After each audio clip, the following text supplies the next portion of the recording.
तुम्हाला इक्वेशन डिस्प्लेसमेंटचं बनवायचं आणि इक्वेशन बनवण्यासाठी तुम्हाला एवढं तर कळालं की सेंटरला जरी ऑसिलेशन होत असेल, सिंपल हार्मोनिक ऑसिलेशन तुम्हाला दिसत असतील, तरी ते प्रोजेक्शन कोणाचं दाखवलेलं आहे? मी युनिफॉर्म सर्क्युलर मोशनचं दाखवलेलं आहे.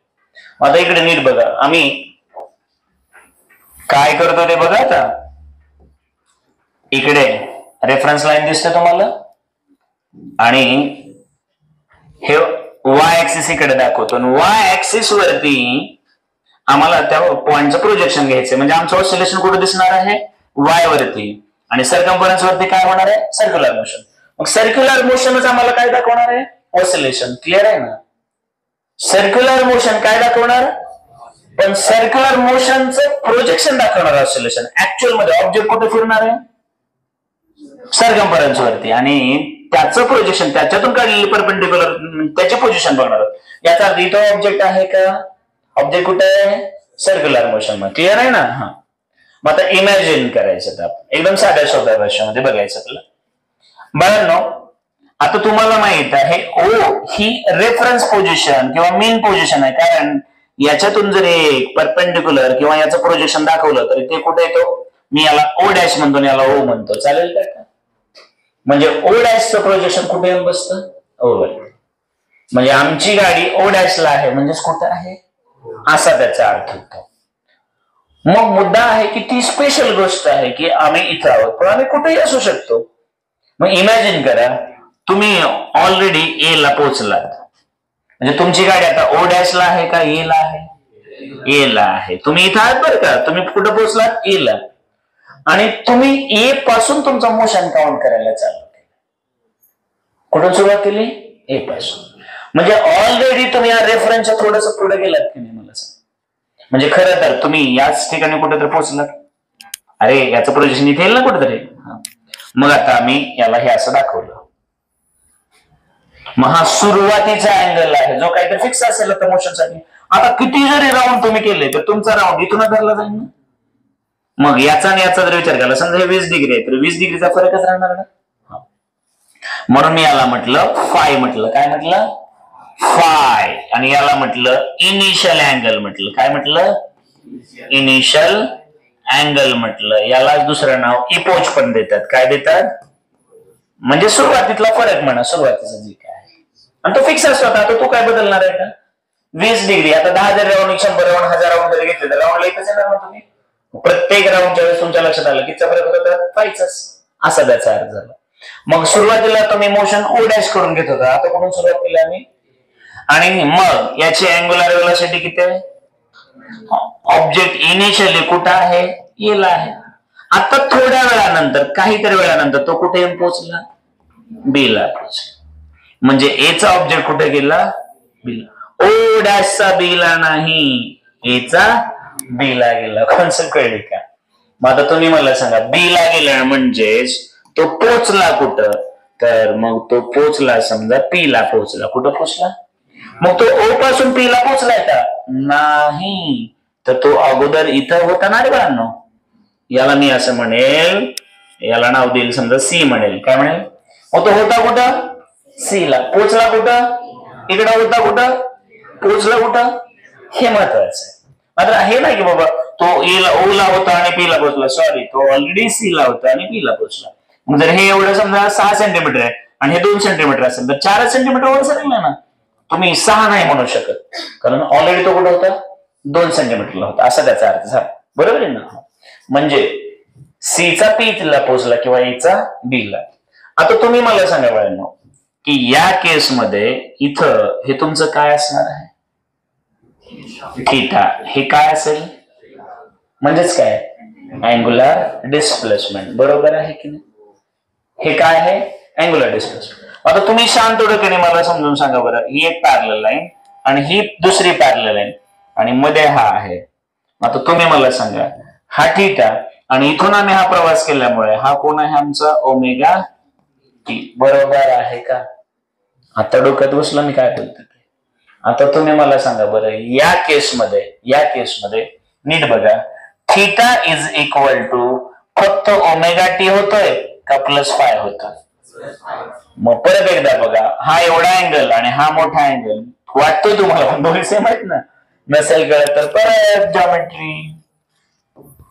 हा थीटा, तर हा सुद्धा थीटाच पाहिजे. पण याच्या दोन तुकडे केले ना आम्ही, वरचा केलाय ओमेगा टी आणि खाली काय केलंय, समजलंय का? दिसतंय ना याच्यातून, या डायग्राम वरून या दोन पॅरलल लाईन्स आहेत ना, कारण हे पण प्रोजेक्शन आणि हे पण प्रोजेक्शन. समजलंय का इथपर्यंत? नक्की समजलं का? मग आता तुम्ही मला सांगा, या केसमध्ये हे आमचं वाय असेल ना रे, हे टोटल किती असेल, वाय असेल, हे टोटल वाय आहे. मग तुम्ही मला सांगा, since y is equal to A sine, आता मला सांगा थीटाच घ्यावं लागेल ना. मग आता ए साइन थीटा म्हणजेच ओमेगा टी प्लस फाय, आणि फाय म्हणजेच काय, तर सुरुवातीचा जो काही अँगल आहे तो. मग सुरुवातीचा अँगल फाय हा आम्हाला काय दाखवेल, तर जी तुमची रेफरन्स पोझिशन आणि रेफरन्स पोझिशन त्याच्यापासून किती लांब ऑब्जेक्ट होता सुरुवातीलाच, इनिशियलीच. आता मी पळायला सुरुवात करायला पाहिजे पासून, पण मी ऑलरेडी 5 मीटर पुढे होतो समजा. मग मला सांगा, रनिंग सगळेचे सगळे मागे आहे, तर मी 5 मीटर पुढे आहे. तुमच्या लक्षात येईल का? मग ट्रॅक मध्ये सुद्धा माझं जे काही एंड पॉइंट असेल तो तुमच्यापेक्षा 5 मीटर पुढेच ठेवावं लागेल ना, कारण मी ऑलरेडी तुमच्या कसं आहे, पुढे आहे. मग हा जो फाय असतो, हा फाय आपल्याला सांगत असतो की मेन रेफरन्स पासून तुम्ही किती पुढे आहात हे कशामध्ये दाखवत असतो, तो अँगल मध्ये दाखवत असतो. समजते का तुम्हाला?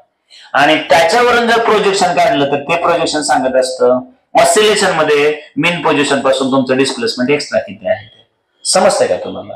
मग आता बघा, तुमच्या हे लक्षात यायला पाहिजे की हे जे इक्वेशन आहे हे जनरल आहे, हे कुठेही तुम्ही वापरू शकता, कुठेही ऑब्जेक्ट ठेवू शकता.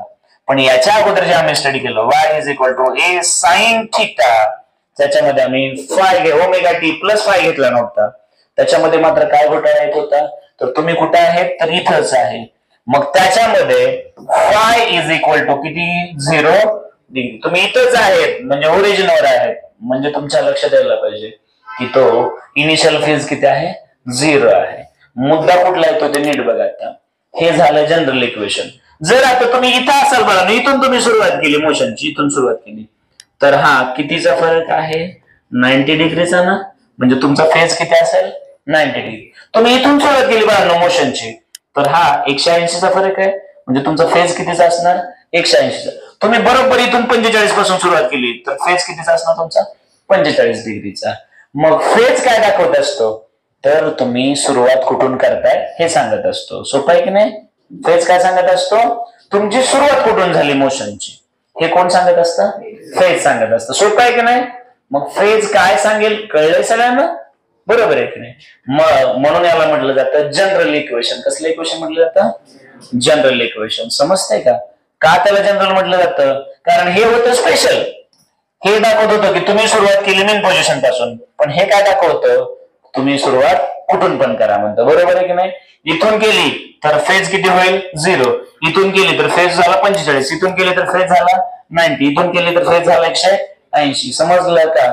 मग कुठून जरी सुरुवात केली तर तुम्हाला कुठली इक्वेशन कामाला येणार आहे, म्हणजे त्याच्यामध्ये एक्स्ट्रा तुम्हाला काय दाखवावं लागत असतो, फेज दाखवावा लागतो.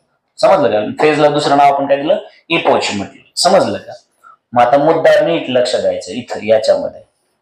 बाळांनो मला एक सांगा की जर तुम्ही इथून इथं पोहोचला आणि इमॅजिन करा बरं का, मी आता स्टार्टिंग पॉइंट ए घेतला होता, तुम्ही स्टार्टिंग पॉइंट समजा तुमचा काय घेतला, झेड घेतला, इथून सुरुवात केली, तर आता तुमचं हे equation omega t plus plus five होणार ना.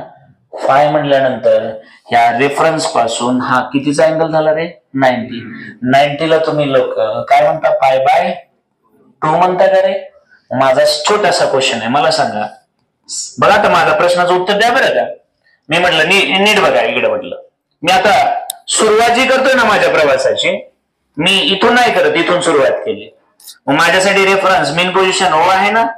मी सुरुवात केली समजा ए पासून सुरुवात केली, तर हा अँगल कितीचा आहे, 90, म्हणजेच फाय किती झाला. मग हे इक्वेशन असेल ना, y is equal to A sine theta plus phase किती आहे, मग तुम्हीच मला सांगा, sine theta plus pi by 2 म्हणजेच कॉस थीटा असतं. बरोबर आहे की नाही? मग आता तुम्ही सुरुवात कुठे केली, तुम्ही मेन पोझिशन पासून केली का एक्स्ट्रीम पोझिशन पासून, जिथं सगळ्यात जास्त डिस्प्लेसमेंट आहे तिथून सुरुवात केली ना. मग साध्या झोक्याच्या भाषेत बोलायचं तर असं बोललं तर चालेल का? समजा ही भिंत आहे, हा झोका बांधला, झोका मॅक्झिमम एवढा उंच गेला. आता सुरुवात तुम्ही ओरिजिन पासून केली तर पहिलं इक्वेशन, सुरुवात मधून कुठून तर केली तर दुसरं इक्वेशन प्लस फेज ऍड केलं. आता तुम्ही सुरुवात इथून केली इथून, तर तुम्ही कुठून करताय? एक्स्ट्रीम केस पासून. एक्स्ट्रीम केस पासून म्हणजे सुरुवात तुम्ही कुठून केली? जिथं सगळ्यात जास्त डिस्प्लेसमेंट आहे. मग याच्यात आणि सगळ्यात जास्त डिस्प्लेसमेंट मध्ये कितीचा फरक आहे? 90चा. मग त्या केसमध्ये तुम्ही मला सांगा, लेफ्ट हँड साइड मध्ये ते लिहायला सोपं, इझी, कन्व्हिनियंट वाटेल का राईट मध्ये? मग काही केसेस मध्ये कॉस फंक्शन का वापरलं जाईल लक्षात आलं?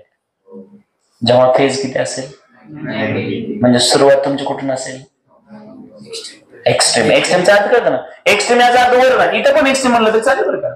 हा, पण एक्स्ट्रीमचा अर्थ जनरली आपण पॉझिटिव्ह मध्ये घ्यायचा, पॉझिटिव्ह टॉपला. तुम्ही मला सांगा, एकदम साध्या सोप्या भाषेमध्ये व्हायब्रेशन व्हायला चालू आहे. आता एवढं सगळं मॅथमॅटिक्स गेलं खड्ड्यात. साध्या सोप्या भाषेत मला सांगा, हा एक पार्टिकल आहे, म्हणजेच पाण्याची बाटली आहे. ते पाण्याची बाटली कुठं व्हायब्रेट होते? पाण्यामध्ये ना. रिकामी पाणी बॉटल आहे, रिकामी पाणी बॉटल ती कुठे टाकली तुम्ही? पाण्यावर. आणि पाण्यात टाकला तर वेळ. आता त्याचा वेव्स क्रिएट झाल्या, त्या लाटेमुळे पाणी बॉटल वर खाली होणार आहे. अरे पाण्यातले किती वस्तू बघितली का नाही तुम्ही? हा, मग आता ही बॉटल वर खाली कंटिन्यू होत आहे.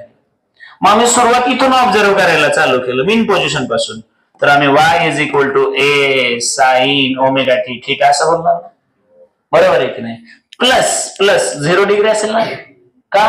कारण आम्ही इथूनच केलं, म्हणजे ओरिजिन पासून.